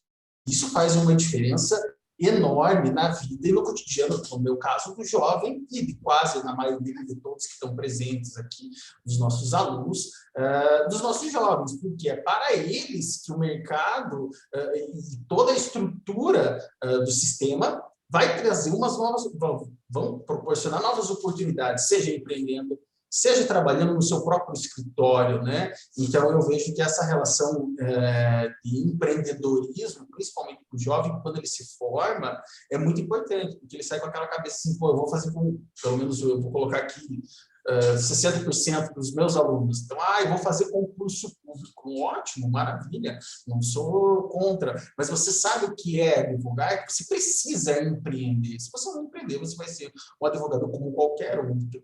Então, eu acho que essa perspectiva é muito importante para os nossos queridos alunos. Então, eu adorei a tua apresentação, professora Andressa, achei sensacional. É muito difícil você trabalhar conceitos, como o professor Bruno falou, de direito privado, numa perspectiva social, numa perspectiva de autodeterminação da pessoa. Até quando você falou isso, até anotei, eu falei, olha só que interessante, alguém pensou que, sendo sincero, não tinha olhado essa perspectiva. Normalmente você trabalha com os conceitos de direito privado, o mercado econômico, relacionado a uma questão mais, podemos dizer assim, a grosso modo, de regulação, questão liberal, questão nesse sentido. Então, eu achei extremamente interessante seus apontamentos, o ponto de liberdade que você trabalhou ali, eu achei fora de série, então gostei muito, muito, muito mesmo. Acho bem interessante e às vezes fica triste que os alunos não consigam enxergar isso, sabe? Tenta colocar isso para eles de uma maneira um pouco mais no senso comum, para ver se eles conseguem perceber essa importância, que eles só vão se deparar quando eles findarem a faculdade e efetivamente se colocarem no mercado de trabalho, né?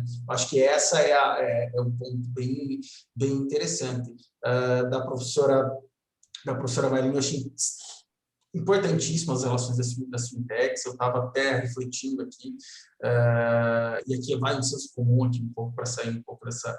Vocês são grandes pesquisadores. Lembrei de você também esses dias, professor Bruno, que eu estava procurando um livro do Pietro Peringhelli, que ele vai trabalhar a questão da autonomia privada. E só tem um traduzido para o brasileiro, eu precisava do outro em italiano.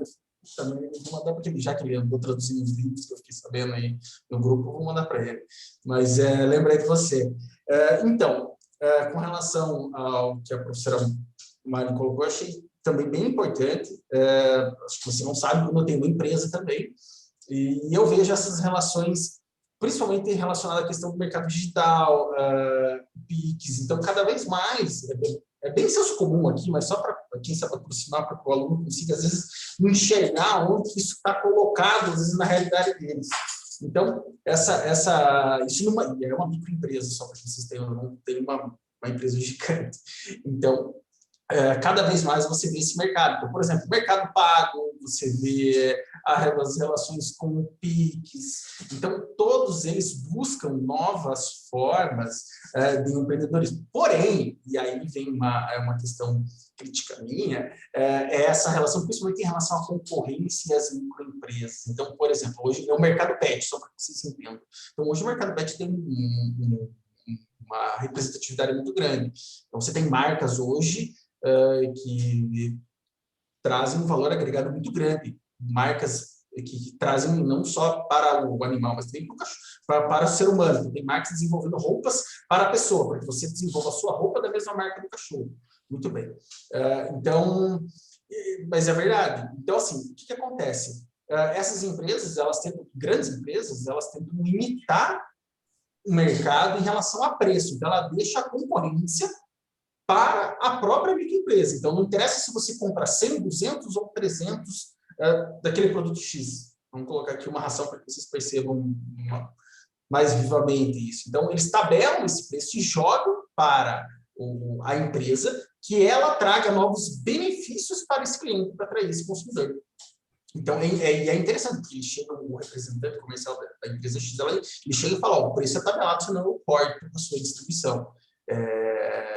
Eu sei que você vai falar, mas a gente tem uma questão do CAD, eu estou trabalhando aqui numa perspectiva um pouco menor, né?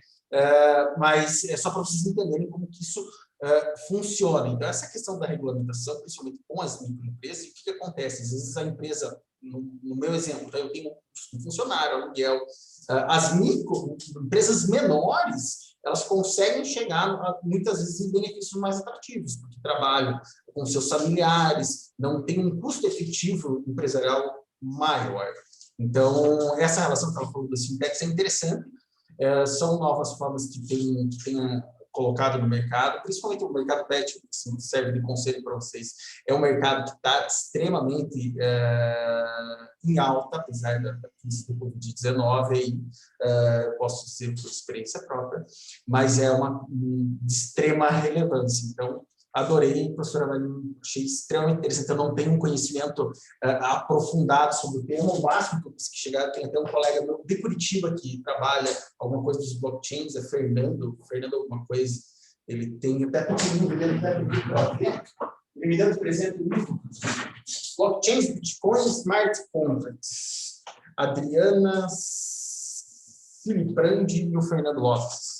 Então, ele foi meu colega no mestrado, acabou parando, mas então eu não tenho um conhecimento mais aprofundado para poder discutir isso com você, mas achei sensacional, Bruno, parabéns. Um tema de extremamente relevância mesmo, adorei o trabalho da professora Teresa, porque se aproxima com aquilo que eu penso do mercado, como que se insere as pessoas como agentes participantes e como que a norma vai estruturar isso aí. Achei parabéns mesmo, de coração, fiquei muito feliz em participar e poder escutar essas duas pessoas maravilhosas sobre o tema. Sensacional. Parabéns. Não tem nenhuma pergunta, era só apontamentos, que na hora até fiquei meio emocionado escutando a professora disse, falei, nossa, mas tem alguém que pensa do mesmo jeito que eu pensei em estruturar o meu trabalho. Lógico, relacionado com a questão da juventude, que o princípio que eu pego é autonomia e emancipação. Então, para você chegar numa autonomia e emancipação, você precisa trazer um caráter social. E é engraçado que na minha banca, a professora da Unesp chegou e daí na terceira parte, que eu ia trabalhar a parte de políticas públicas, eu não queria efetivamente trabalhar políticas públicas empresas como algo fechado. Eu queria trabalhar exatamente essa perspectiva de mercado, de uma maior liberdade, enfim. E aí ela já foi na minha jugular, ela falou, não, porque você tem que colocar política pública, porque não sei o quê, não sei o quê, não sei o quê, não sei o quê. E eu queria trazer mais para esse âmbito, mais ou menos como a professora Andressa colocou, esse âmbito privado de abertura de oportunidades, no meu caso, para o jovem, mas isso permeia toda a sociedade, né? E o que me preocupa, que eu deixo de reflexão aqui, professor, é com relação aos alunos. Porque se o cara, aqui eu estou falando bem senso comum, se o cara não souber empreender como advogado, ele não vai a lugar nenhum. Ele precisa saber trabalhar, ele precisa, seja se é um escritório grande, pequeno, ele precisa saber trabalhar os conceitos que ele tem, o que ele tem de melhor para ele poder vender o seu produto, que nada mais é, a grosso modo, do que um comércio que ele está vendendo, né? Um produto que ele está vendendo ali, uma prestação de serviço. Aí, Thiago, dá para botar teu vídeo agora. Finalmente tá de cor. Aí, ó. Agora deu certo. Então, é mais ou menos essa ideia, mas eu achei sensacional. Você é extremamente relevante, muito, muito, muito. Eu não tenho a capacidade intelectual, porque nunca me debrucei a fundo a minha perspectiva de pesquisa, é mais essa relação social do mercado ainda está do lado aqui. Mas com o trabalho, negócios e obrigações, eu fico me preocupado com os alunos, que eu penso, como que eles vão articular isso depois que eles se formarem? Eu escuto muito, não, pô, eu vou fazer concurso, poxa, eu vou fazer concurso. Mas será que ele já percebeu que a advocacia pelo menos assim, quando eu falo comércio, aqui é senso comum, tá? Então, ela é um comércio. Se você não souber vender a sua prestação de serviço de uma maneira clara e objetiva para a pessoa que você vai atender no escritório, ele não vai contratar os textos, ele vai contratar de um outro que às vezes nem é tão bom quanto você, que não tem conhecimento técnico tão bom quanto você. Então, é isso que me preocupa um pouco com os alunos, vendo uma demanda de cursos, isso é notório, que existe na questão da advocacia. Essas duas perspectivas me chamam muita atenção. Mas essa questão do mercado que a professora Magna trabalhou é uma coisa que eu tenho, quem sabe, vá me debruçar um pouco mais a fundo, porque é bem importante. Eu sinto uma necessidade do próprio comércio pequeno, mas eu sinto essa necessidade que me deixa muito, às vezes, até atrasado em relação a algumas coisas. Mas seria isso, professor. Eu até achei super interessante. Eu ia perguntar só uma coisa. Acho que foi a professora Andressa que colocou sobre a lei do superendividamento. Uhum. Você, né? Me conta uma coisa. Borrada. Tá. Como que...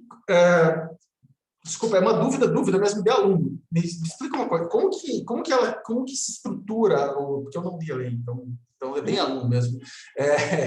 Como que se estruturaria isso? É uma ideia de prevenção ou, por exemplo, vamos colocar em demandas? Trazendo demandas quase que com aquela questão do superendividamento do idoso, mais ou menos. Existia princípios nesse sentido. Mais ou menos essa ideia, como que se estrutura isso? A lei tem dois pilares, né? Assim, quando a gente fala em superendividamento, primeiro entender que isso é um fenômeno social que se reconhece no mundo inteiro. A última crise econômica financeira foi causada por conta de superendividamento, por concessão irresponsável de crédito nos Estados Unidos, que trouxe um efeito de cascata global, né? Gerou uma crise e recessão econômica mundial, né?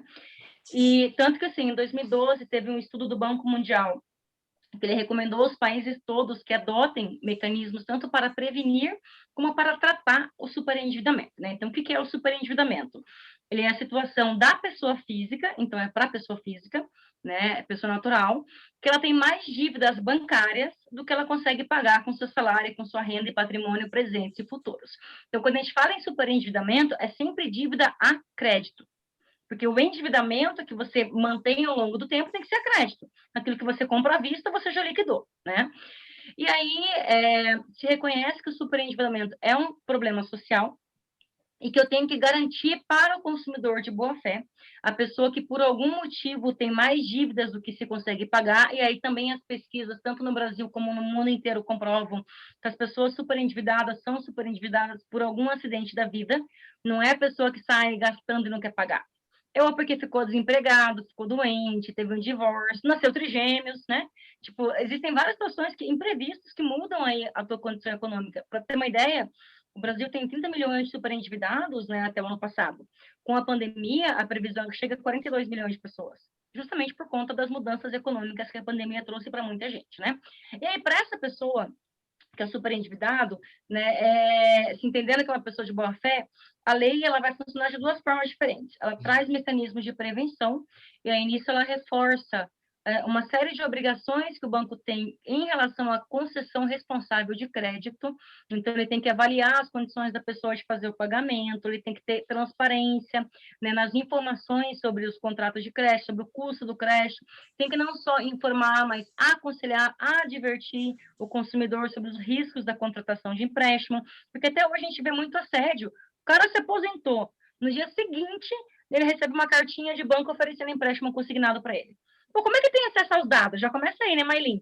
Tem um vazamento de dados, né? E aí eu vou ofertar crédito como se não tivesse risco, como se não tivesse, sabe? Tipo, como se fosse um brinde. Não é assim que funciona.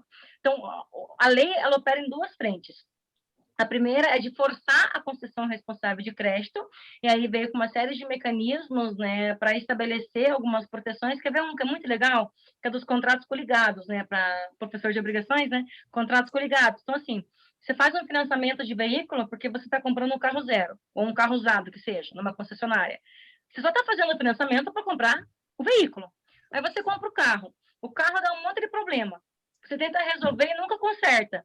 Se você cancelar o contrato com a concessionária, hoje você consegue cancelar a dívida com o banco? Até ontem não conseguia. Agora, com a lei nova, você consegue automaticamente, e banco e concessionária que se resolvam sobre o Tá, mas IOF, essas coisas que foram pagas, entendeu? isso no Então, sentido da até boa-fé. Daí, lógico, linkado boa com essa fé, coisa porque veja, eu estou Tá. reconhecendo que o contrato de crédito é um contrato acessório para um outro contrato que teve um problema, né? Toda a ideia é pautada na boa fé. Então, ele traz mecanismos de prevenção, que eu tenho que conceder o crédito de forma responsável. Inclusive, se eu não conceder de forma responsável, vão ter penalidades mais severas, como até mesmo o banco poder ter a redução ou perda da cobrança de encargos se a concessão de crédito foi irresponsável. Agora, e para quem já está superendividado, o que vai acontecer? O projeto traz também a educação financeira, né, que a professora Marina já comentou, enfim. Para quem já está super endividado, ele começa com um processo que é consensual, que hoje já existe, tá? Já existem núcleos de atendimento do superendividamento no Brasil. O Paraná foi o segundo estado do país a implementar. Isso começa no Rio Grande do Sul em 2006, e o Paraná ele implementa isso a partir de 2010. Só que hoje funciona assim: você reúne os fornecedores todos para uma audiência de conciliação, tenta fazer conciliação. Fechou um acordo, beleza. Né, conseguir resolver o problema do consumidor, porque nesse acordo os bancos dão descontos, você consegue parcelar o pagamento, você consegue ter uma redução da dívida maior do que você consegue até num processo de revisão judicial do contrato, né? Agora, hoje, se você não consegue fechar um acordo, encerra-se o procedimento e se arquiva. Ele é um procedimento paraprocessual. Com a nova lei, eu vou ter uma segunda fase, que é uma fase compulsória, que daí funciona assim: eu tento começar de maneira consensual, chamando os bancos todos para fazer acordo ali com aquela pessoa que está super endividada.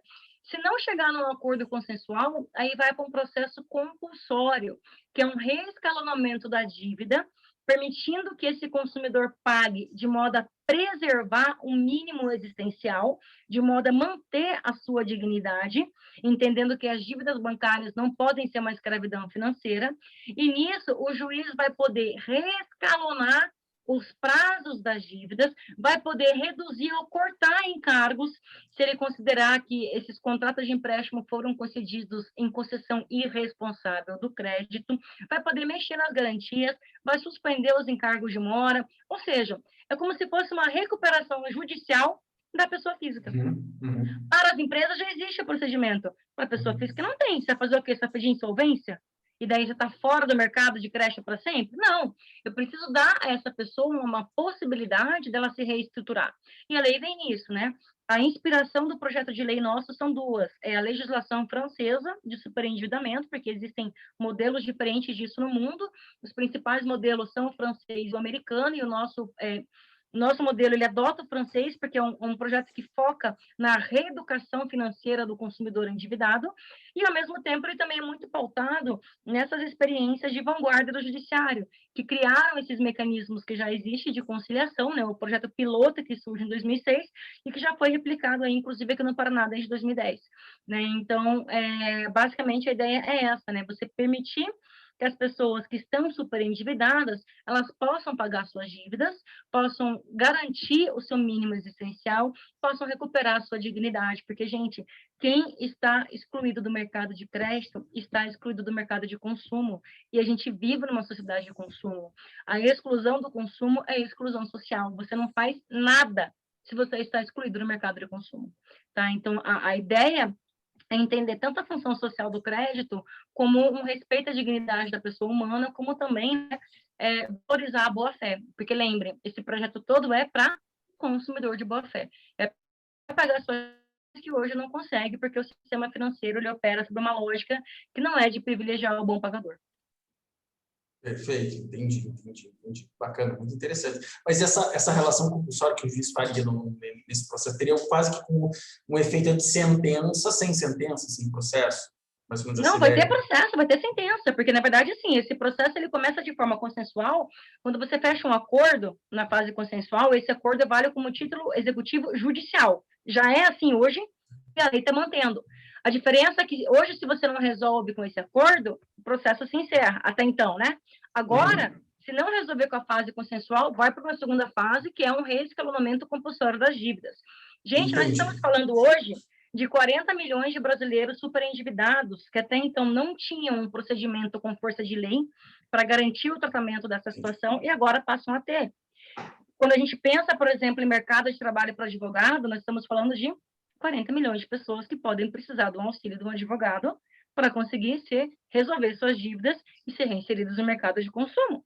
Então, assim, a oportunidade de trabalho está aí. O mercado de crédito inteiro vai ter que mudar. Os bancos vão ter que mudar os contratos. Então, para quem advoga para banco, para quem faz consultoria para banco, vai ter que mudar a redação dos contratos, vai ter que mudar as práticas bancárias, vai ter que mudar a publicidade de crédito, vai ter que mudar tudo.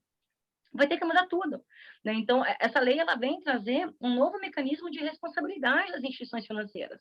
Então, tem muito campo de trabalho. A gente está falando de algo que vai revolucionar o mercado de crédito e que já está aí, tá vigente agora, né? Foram pouquíssimos os vetos, né, presidenciais em relação ao que foi aprovado, né? Então, já está trazendo uma série de transformações. Então, só se você parar para pensar no volume de pessoas que vão ser beneficiadas com essa nova lei, né, do tanto de trabalho que isso vai gerar, né, para os dois lados, para quem trabalha para a banca, para quem trabalha contra banco, que é o meu caso, né, diga-se passagem, né, então é um volume de oportunidade de trabalho e de estudo, gente, muito grande, tá, então até para quem quer tema aí para escrever TCC, pesquisa de artigo, ó, tá aí, lei novinha, uma delimitação do tema, entendeu? boa. Tema muito bom de pesquisa. Falar das externalidades também, né? Na análise econômica do direito já teria bastante coisa para discutir nesse tema, né? E deixa eu perguntar uma coisa para vocês. Como que vocês enxergam a perspectiva? Vocês enxergam de uma forma pessimista a possibilidade de ter uma desconcentração no mercado bancário? Tem uma perspectiva otimista nesse sentido ou algo assim? Eu sou corintiana, né? Então, assim, eu sou otimista por né? De família, né? O que eu acho, assim, Bruno? Eu acho que tem muita coisa que já está acontecendo, né? Então, quando você pensa, por exemplo, em mecanismos que já estão surgindo, né? A regulação bancária do Bacen, ela veio nos últimos anos facilitando, por exemplo, a expansão das cooperativas de crédito, que é um mecanismo de você trazer mais competição e fazer com que o crédito chegue de forma mais barata e mais cooperativa mesmo, né? Para quem precisa. Então, a gente já começa a ver, assim, um horizonte de que alguns mecanismos estão sendo adotados para ajudar. Aliás, né, até comentando aqui, tem comentário do que o professor Tiago falou, né, acabou de ser lançado agora o Sicoob da advocacia. Então, agora o advogado que precisa de uma linha de crédito numa cooperativa de crédito já tem. Então, o que a gente começa a ver é que, assim, existem esses modelos bancários alternativos, eles começam a se expandir. Né? E eu acho que esse é o caminho. Não adianta a gente parar e pensar que o Banco Central ele vai conseguir fazer uma regulação setorial em cima dos grandes bancos. E aqui é um problema até porque houve uma briga entre o Banco Central e o CAD. O CAD foi contra alguns dos atos de concentração que a professora Maylin comentou. E o Banco Central foi favorável. Isso foi parar no Supremo. E o Supremo falou, né, o Supremo Tribunal Federal falou que a última palavra é do Bacen. mas o Bacen ele não tem uma preocupação muito grande nessa questão da concentração bancária. Inclusive, os relatórios dele, do mercado financeiro, que ele apresenta todo ano, né, relatório de economia bancária, sempre indicam um aumento da concentração. Né? Então, qual que é o caminho que eu vejo? Né? A gente entender que existem modelos alternativos de crédito que estão surgindo, tanto com as fintechs, né? Quanto em relação a modelos de bancos comunitários, como em relação a projetos do poder público, como o Banco Mambuca, né, a Fomento Paraná, o programa do Crédito Amigo, do Banco Nordeste, já está acontecendo. Né? Se você parar para pensar, é questão de 10, 15 anos para cá que estão começando a acontecer essas mudanças. Então, é pouco tempo também, né, para trazer um impacto mesmo, mas já está acontecendo. Então, eu costumo ser otimista.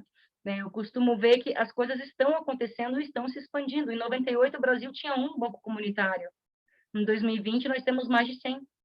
Então, assim, as coisas estão começando a acontecer, né? O Banco Palmas, que é o primeiro banco comunitário do Brasil, é o banco comunitário mais pesquisado do mundo.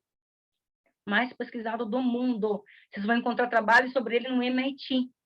Vocês vão encontrar trabalhos sobre ele no Centro Europeu de Microfinanças. E vocês não conhecem bancos comunitários, né? A gente não conhece no Brasil. Ele é mais famoso fora do Brasil do que no Brasil. Né? Então, eu acho que o mais importante é a gente entender que é possível fazer diferente. E que já está acontecendo, entendeu? Já tem gente indo para esse caminho. Assim como a gente fez um curso de fintechs, né, Maylin, na OAB. Teve gente que veio procurar, pô, eu quero investir nisso, eu quero fazer uma coisa diferente. Então, quem tem dinheiro também está pensando em fazer caminhos diferentes. Vou falar uma coisa para vocês, gente, né? Tem muita gente com muito dinheiro bem intencionada, querendo fazer coisas para ajudar os outros. No campo de empreendedorismo, Sr. Thiago, existe um universo gigantesco de negócios sociais. Um universo gigantesco de empresas que são criadas só para gerar impacto na vida das pessoas, para gerar impacto social.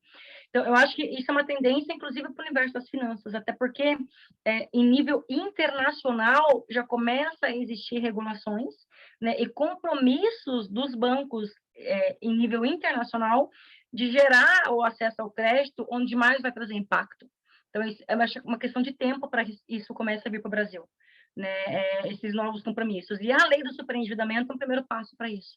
A lei do superendividamento, a aprovação dela, é um primeiro passo para trazer um novo mercado de crédito mais ético, mais responsável, que olhe para o consumidor, que entenda a função social do crédito, que entenda que as pessoas têm que ser tratadas com respeito, que o contrato bancário não pode ser fonte de escravidão financeira. Né? Então, acho que isso é um primeiro passo, né? A aprovação desse projeto, veja, começou em 2012. São quase 10 anos de trabalho das entidades de defesa do consumidor para fazer a aprovação. Essa aprovação é uma conquista, é algo a se comemorar, e é um primeiro passo para que a mudança venha. Então, eu acho que esse tipo de mudança vai fazer com que entre novos players, né, e que a gente consiga construir novos caminhos para que a gente possa levar o crédito onde ele precisa ainda chegar e que sob custos e métodos adequados. Eu sou otimista, né? E você, Mairi? Eu também tenho esse otimismo, mas eu ainda, como eu disse, né, que pena que toda essa regulação e toda essa transformação está vindo um pouco tardia para o Brasil, né, porque a gente tinha até a década de 2000, desculpa, até o ano 2000, né, uma certa concentração e o problema do risco sistêmico. Novos estudos demonstram que o tal do risco sistêmico já não é tão impactante assim. Então, novos, né, estudos, novos índices, estatísticas demonstraram que, assim, olha, a gente não precisa ter tanto medo desse risco sistêmico, principalmente o Brasil, que tem uma regulamentação financeira muito sólida, né? Tanto que outros países quebraram e o Brasil não teve problema com o nosso sistema financeiro. Nosso sistema ficou aqui. Nossa economia foi afetada? Foi, mas a nossa regulação permitiu isso. A gente tem uma série de garantias para tudo. Então, assim, o risco sistêmico não é mais o fator principal para você manter uma alta concentração.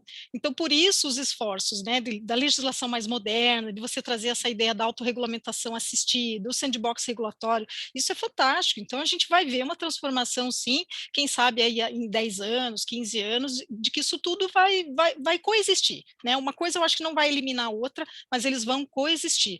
Né? A gente vai ver a entrada aí das big techs também, né? Quem sabe. Então, tudo isso vai fomentar, como a Andressa falou, muita gente que também tem dinheiro quer ajudar na parte social. A gente precisa disso. Né? Eu acredito muito que o ser humano também está transformando, e isso faz com que tudo à sua volta melhore. Então, eu tenho esse otimismo, sim, um pouquinho a longo prazo aí, vamos aguardar. Eu acho muito interessante essa abordagem social que vocês dão a esses temas de verdade. A questão de como o liberalismo econômico, né, a liberdade afeta as nossas sociedades que têm uma desigualdade social muito grande, né? Como essa concentração econômica tem impactos sociais muito nefastos.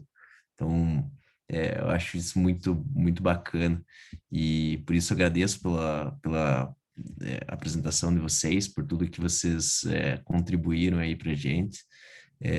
Eu estou vendo aqui se tem alguma pergunta no YouTube. Não temos. Se alguém quiser fazer alguma última consideração, a gente já está um pouquinho próximo aí do nosso horário de término do evento, senão eu já passo ao encerramento. Senhor Thiago, tranquilo? Quer fazer mais alguma pergunta? Tudo certo. Até o Honneth, da teoria crítica, trabalha liberdade pelo mercado, meu querido Bruno. Interessante, o Francisco, que é o meu orientador, não, ele é doente pelo Honneth, né? Pegue o Honneth e vá lá que você vai achar liberdade, o direito de liberdade do Honneth, que é a teoria crítica. Então, tem uma ideia mais social aí, de cunho de fundo. Ele vai trabalhar a liberdade do nós pelo mercado. Então, é bem interessante essa perspectiva. Eu particularmente gosto, não tenho domínio de mercado econômico, como das professoras, mas é uma coisa interessante que você pensar e tentar passar no nível aqui da graduação para mostrar para eles, porque é eles que vão fazer isso na vida deles, né? Mudar um pouquinho e falar, que você tem que perceber como você vai articular e depois que você se formar, onde você vai se colocar. Então, por isso que é bem importante. Tem uma citação que o professor Jacinto sempre faz, do Lacordaire, que é a seguinte, né? A Andressa sabe, eu sou fã, né? Então sempre faço alguma menção. Ele diz, em certas situações, a liberdade escraviza e a lei liberta, né? Parece que é o caso aqui.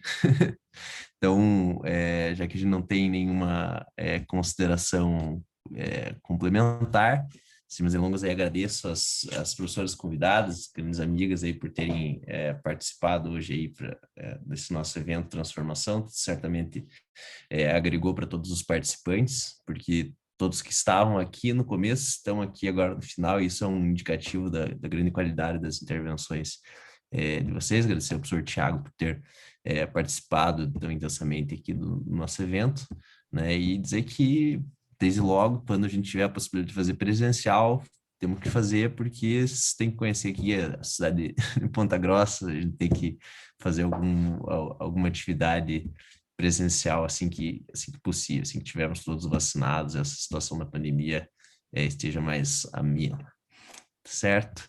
Pessoal que está participando, que tiverem interesse aí nos seus certificados, só lembrando, entrem lá na página do Simpla, ingressos encerrados, e daí ali vocês vão encontrar onde baixar os seus próprios certificados. Assim, acredito que até amanhã, no máximo, em 48 horas, vocês vão ter esse certificado, certo? Então, querem fazer algum comentário final, professoras? Eu queria deixar só uma dica, né, para quem tiver mais interesse nesse tema, inclusive do superendividamento. O Conselho Federal da OAB lançou uma série de cartilhas do direito do consumidor agora faz uns 2 meses, um mês e pouco mais ou menos, né? Eu contribuí na redação de contratos bancários e tem uma cartilha específica sobre o superendividamento. E download gratuito, gente. É só entrar lá no site do Conselho Federal, que tem lá as cartilhas para download, né? E são várias cartilhas temáticas em direito do consumidor, cada uma setorial, né? Então, quem quiser conhecer um pouquinho mais, fica a dica, né? De baixar um material aí gratuito, elaborado por especialistas, para, né, ter uma linguagem fácil para quem está começando a estudar, né? Os temas, né? Que é sempre importante a gente conhecer um pouquinho mais. Eu sempre digo que a informação é o principal instrumento de defesa do consumidor. Show de bola. Então, quer falar alguma coisa aí, Marinho? Senão, vamos Só iniciar. quero agradecer a você, professor Bruno, né, ao professor Thiago, a minha querida amiga Andressa, que é sempre um prazer, é sempre uma aula imensa, a gente pode ficar horas ouvindo, né? Então é sempre produtivo e muita felicidade. Um abraço a todos vocês e muito obrigada. Maravilha. Boa noite, então, pessoal. Obrigado aí a todos que participaram até o fim. Tchau, tchau. Boa noite.